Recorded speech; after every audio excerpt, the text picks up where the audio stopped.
Friends good evening, how are you all guys. तैयारी कैसी हो रही है आपकी? फ्रेंड्स 100 से ऊपर हमारे प्रैक्टिस सेट हो चुके हैं और बहुत ही इंपॉर्टेंट क्वेश्चंस हर प्रैक्टिस सेट के अंदर आपको मिलते हैं। आज भी बहुत ही इंपॉर्टेंट क्वेश्चंस हैं। किसी भी एग्ज़ाम की आप तैयारी कर रहे हो, यूपी टीजीटी में तो है ही, लेकिन बाकी किसी भी एग्ज़ाम की आप तैयारी कर रहे हैं वहाँ भी इक्वली हेल्पफुल वीडियो रहेगा आपको।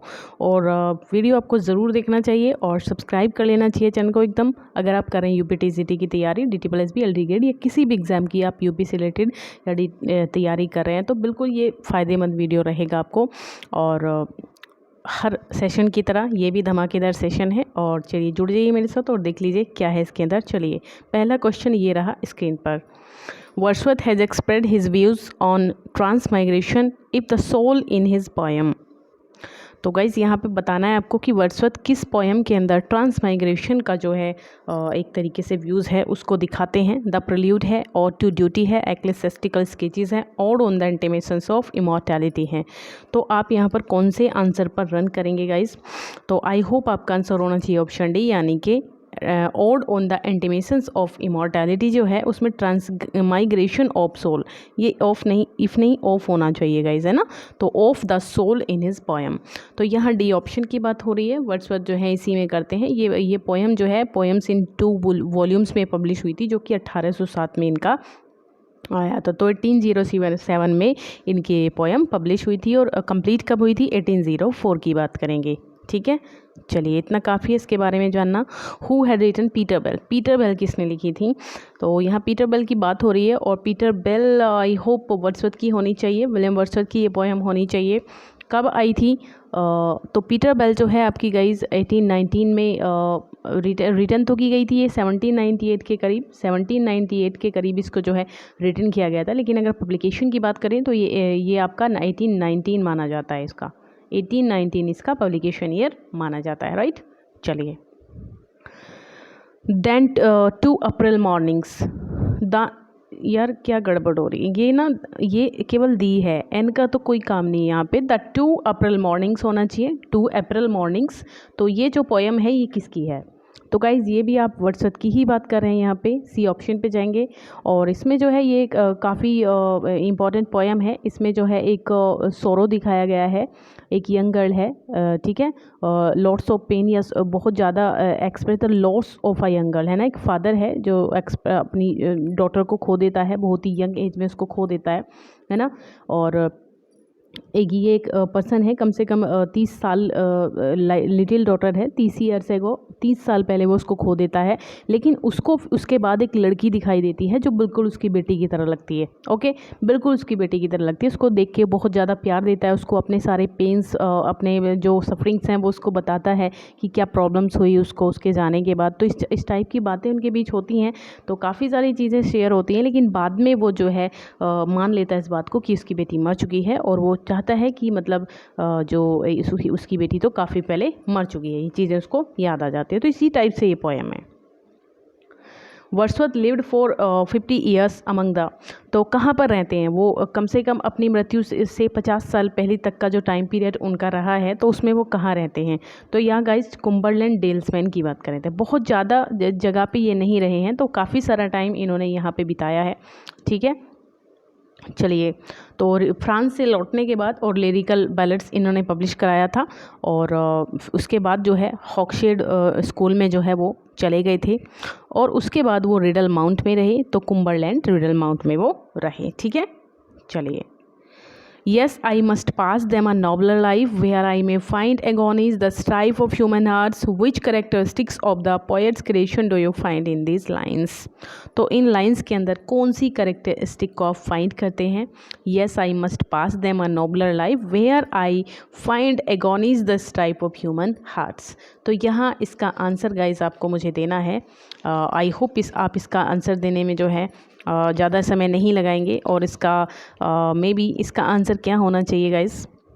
हाँ बिल्कुल, ये होना चाहिए आपका ऑप्शन बी, यानी कि ह्यूमैनिटेरियन, ठीक है। ह्यूमैनिटेरियन की जो करेक्टरिस्टिक है वो यहाँ पर हमको नज़र आती है, ठीक है। स्लीप एंड पोएट्री, कीट्स की जो है स्लीप एंड पोएट्री की ये लाइन है। जॉन कीट्स की बात करें तो कीट्स की स्लीप एंड पोएट्री जो इनकी पोएम है, ठीक है, उसी में से ये जो है पंक्तियाँ हैं।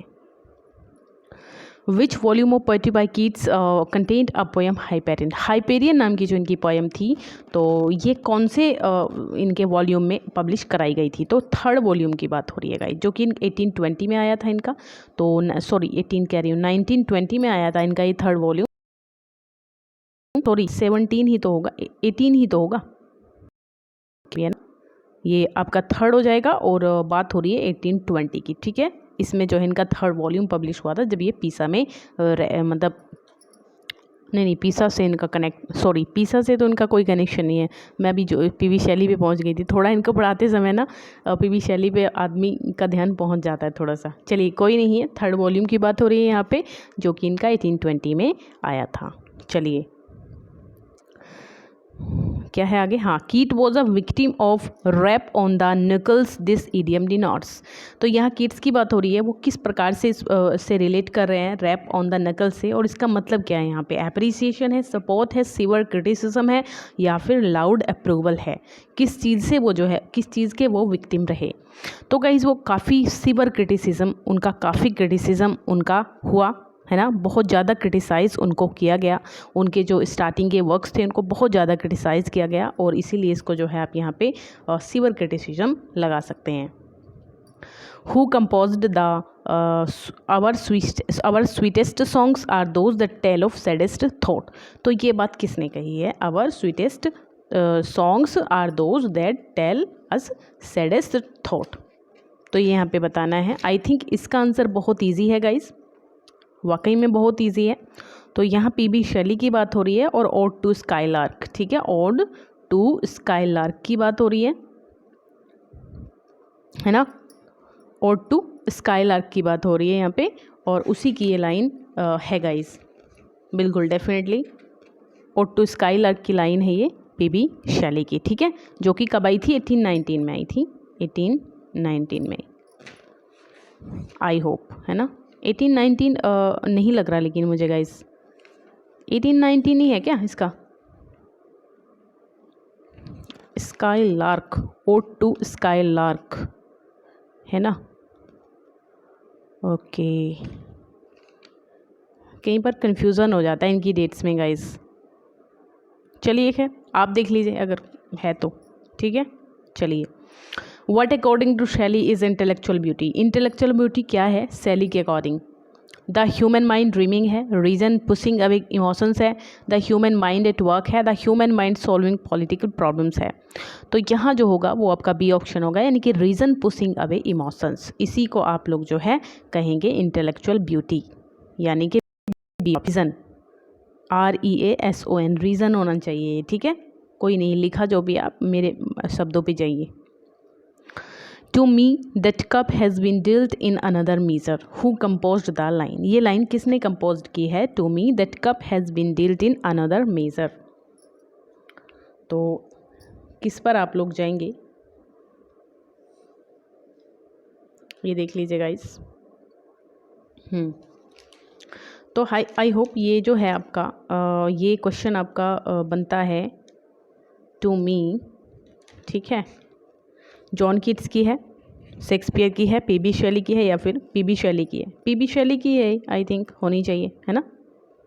पीबी शैली की होनी चाहिए ना, मुझे लग रहा है ऐसे ही।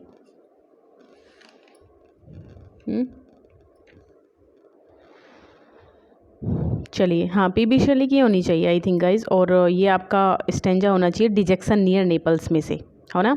ये जो लाइन है ये पीबी शैली की है, डिजेक्शन नियर नेपल्स, जो इनकी एक पोएम थी पीबी शैली की, उसी से है ये लाइन, ठीक है, याद रखिएगा। What problem has been dealt with in Dickens the Bleak House. Dickens के ब्लीक हाउस में किस प्रॉब्लम को दिखाया गया है? Prosecution of poor indebtors, abuse of charity school, working condition in workhouse, या फिर लार्ज डिलेज। तो यहाँ पे जो है लार्ज डिलेज की बात हो रही है, ओके, लार्ज डिलेज की बात हो रही है कि किस प्रकार से जो नियम कानून हैं वो डिले करते हैं ना, किन लोगों के लिए जल्दी होते हैं और किन लोगों के लिए बहुत ज़्यादा लेट होते हैं। तो इस टाइप की चीज़ें ही इसमें दिखाई गई हैं। Symbolist moment was influenced by, symbolist moment जो था वो किससे इन्फ्लुएंस्ड था? Poetic poem of Edgar Allan Poe, Stephen Mallarme's poetry, prose of Emerson, Ezra Pound's Cantos. तो किससे बहुत ज़्यादा इन्फ्लुएंस था? तो ये होगा आपका ऑप्शन ए, यानी कि poetic poem of Edgar Allan पो। ठीक है, पोएटिक थ्योरी होना चाहिए, पोएम आज काफ़ी सारे ये हो रहे हैं, दिक्कत है ना, थ्योरी होना चाहिए, पोएटिक थ्योरी ऑफ और एडगर एलन पो। ठीक है, आप इसको एडगर एलन पो से रिलेट समझें, तो इसी को आप लोग ध्यान रखें। ठीक है, आर्ट्स फॉर आर्ट्स से जो मूवमेंट है वो भी इन्हीं से रिलेट करता है, प्रिंसिपल फॉररनर है इनका, 19th सेंचुरी में यूरोपियन लिटरेचर में ये है। ठीक है, चलिए, the anxiety of influence a theory of poetry is written by, ये बुक जो है वो किसके द्वारा लिखी गई है? The anxiety of influence a theory of poetry, Maud Bodkin के द्वारा, स्टीफन स्पेंडर के द्वारा, हैरोल्ड बुलिन या फिर फ्रेंट के द्वारा। तो ये आपका होना चाहिए सी, यानी कि हैरोल्ड ब्रूम ने इस बुक को लिखा था, the anxiety of influence a theory of poetry. ठीक है, it was the first in a series of books that advanced a new revisionary है ना, antithetical approach to the literary criticism. ठीक है, क्रिटिसिज्म से रिलेटेड थी ये बुक। अच्छा, the term American renaissance was first used by, किसके द्वारा सबसे पहले इसको यूज़ किया गया था? तो RW लेविस हैं, लियो मार्क्स हैं, FO मैथीसन है या फिर रिचर्ड चेज हैं। तो सी ऑप्शन होगा, यानी कि मैथीसन। EO मैथीसन की बात हो रही है, FO मैथीसन की। तो स्कॉलर FO मैथीसन जो हैं, इन्होंने इस फ्रेज़ को, अमेरिकन रेनेसा को, अपनी बुक में अमेरिकन रेनेसा ही नाम की जो इनकी बुक आई थी उसी में जो है ये टर्म दिया था। ये क्या है? हाँ, एपिथैलेमियम, क्या कहते हैं इसको? क्या ये कोई सॉन्ग ऑफ मॉर्निंग है, सॉन्ग ऑफ यूलॉजी है, न्यूपिटल सॉन्ग है या फिर फनरल सॉन्ग है? देखिए, ये आपका हो जाता है न्यूपिटल, और इसको आप मैरिज सॉन्ग भी कह सकते हैं ना, मैरिज, याद रखिएगा, जो मैरिज के टाइम पे गाया जाता है तो उसी को कहते हैं एपिथैलेमियम। ओके, मैच द वर्ड्स करना है यहाँ पे, तो मैच कीजिए इनको अच्छे से। एथिस्ट किसे कहते हैं? तो जो गॉड को नहीं मानता हो, है ना, उसी को तो एथिस्ट कहेंगे ना आप, जो गॉड को नहीं मानता है। तो काफ़ी आसान है, कोई दिक्कत नहीं है इसमें। तो आप किस पे जाएंगे?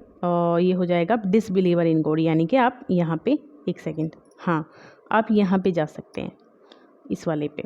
अच्छा, एस्थेटिक कौन था है? जो ऑस्ट्रलाइफ जीता है उसी को तो कहते हैं, तो ये हो जाएगा आपका ये। साइकोफेंट होते हैं चापलूस, तो वन हु एड्यूलेट्स, ठीक है, जो चापलूसी करते हैं।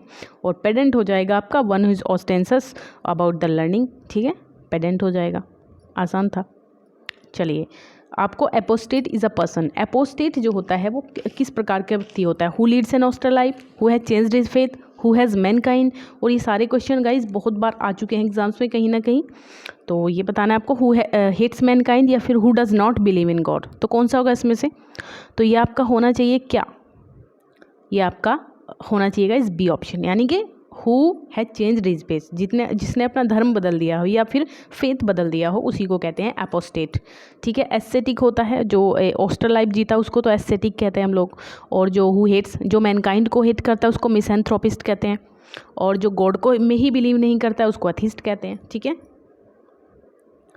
Who absents from class duty without permission, जो बिना परमिशन के बंक कर जाते हैं स्कूल को या फिर ऑफिस वगैरह को, जो बंक करते हैं बिना बताए, उनको क्या कहते हैं? नेग्लिजेंट होता है, केयरलेस होता है, कैजुअल या फिर ट्रॉन्ट। तो ये हो जाएगा डी ऑप्शन, यानी कि ट्रॉन्ट कहते हैं उनको जो बिना बताए ऐसे ही स्कूल को बंक करते हैं। लूजिंग कॉन्शसनेस, कॉन्शसनेस खो देना क्या कहलाता है ना, अचेत हो जाना भी आप कह सकते हैं। टू पास अवे, ये तो गुजर जाना हो जाएगा, है ना, डेथ हो जाती है जब किसी व्यक्ति की। To pass out, to pass up या फिर टू पास थ्रू, तो ये बी होगा गाइज, टू पास आउट। तो इसको जो है फ्रेज को हम कहते हैं, लूजिंग कॉन्शसनेस को क्या कह सकते हैं? To pass out, right. चलिए,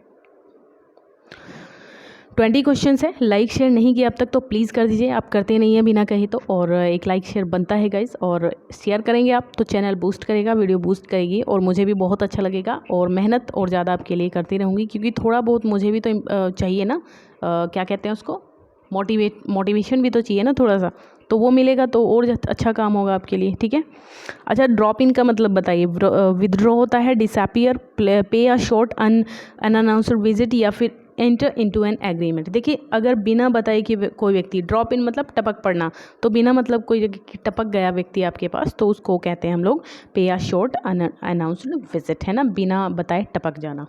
ठीक है, चलिए, ब्रेक इनटू का क्या मतलब, ज़बरदस्ती से घुस जाना होता है इसका मतलब, यानी कि एंटर बाय फोर्स। ओके। अच्छा, टर्मिनेट क्या होता है? टर्मिनेट तो बर्खास्त कर देना है ना, किसी भी जॉब वगैरह से बर्खास्त कर देना होता है। कोलैप्स का मतलब होता है किसी चीज़ का जो है एक तरीके से गिरना या फिर घटना, कहते हैं कोलैप्स। और आपका ये जो डिटैच है, डिटैच का मतलब होता है क्या है, डिटैच का क्या मतलब होता है गाइस? डिटैच जो आई थिंक आपका होना चाहिए क्या, एक तरीके से अलग हो जाना है ना, डिटैच का मतलब होता है अलग हो जाना। ओके। तो गाइज यही थे क्वेश्चंस हमारे, और आई होप आपको क्वेश्चन अच्छे लगे होंगे। बिल्कुल। चलिए नेक्स्ट वीडियो में फिर से आपसे मुलाकात होगी, तब तक के लिए पढ़ते रहिए अच्छे से। Bye bye, take care.